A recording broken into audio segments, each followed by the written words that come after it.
Yeah, it was the longest State of the Union speech in history. And I think one comes away feeling that US politics are as divided as ever, and Donald Trump is one of the main architects of that. There was, unlike past presidents, just very little effort to reach across the aisle to Democrats. On the contrary, he labeled them crazy every so often. And this descended into shouting at times when Trump in particular zeroed in on what's his big red meat issue, which is immigration. He made no mention of those security crackdowns in Minneapolis and their outcome, the deaths of 2 Americans. But he was certainly talking about fraud there. And a couple of members of Congress, Ilhan Omar and Rashida Tlaib, heckled him. At one point, Omar said, "You killed Americans, you killed Americans," and Trump retorted, "You should be ashamed of yourself." Really, there was very little for Democrats, and I think many Americans in this speech. The other big impression one is left of is Donald Trump perhaps being in something of his own bubble. He's surrounded by very loyal cabinet members, people who give him good news stories, and he presented an image of America tonight that is very rosy, a thriving economy, a secure border, crime coming down, so much to celebrate. And he wove into that the Football World Cup and the Olympics, and of course the Olympic men's hockey team being in the chamber and getting a big cheer.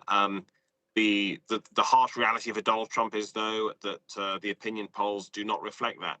Americans are hurting. They're dissatisfied with his handling of even the economy and immigration, supposedly his signature issues. It's looking gloomy for Republicans in November's midterm elections. And I think at least some voters will be watching this tonight and saying, this does not reflect my everyday life experience.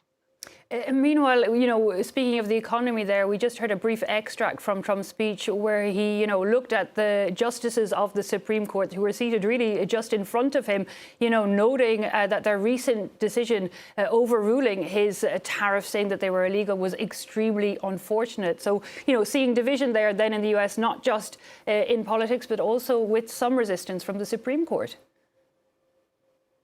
That's right. I mean, I guess by Donald Trump standards, using a word like unfortunate is heroic self-restraint. Last week at the White House, he was far more bombastic and sharp in his comments about those Supreme Court justices. This time they were sitting just a few feet away and, as ever, remaining inscrutable during the speech. But yes, it was a reminder in the broader picture that Donald Trump comes to the House of Representatives on Capitol Hill almost as a guest. It's their house. It's another branch of government, and you have the Supreme Court and the military sitting on the front row as well. You see the American government in the round, and of course, one of the biggest critiques of Trump over the past year is that he's been acting like an authoritarian. The protests against him are called the No Kings protests, and certainly in the Democratic response to that tonight, you heard some of those themes.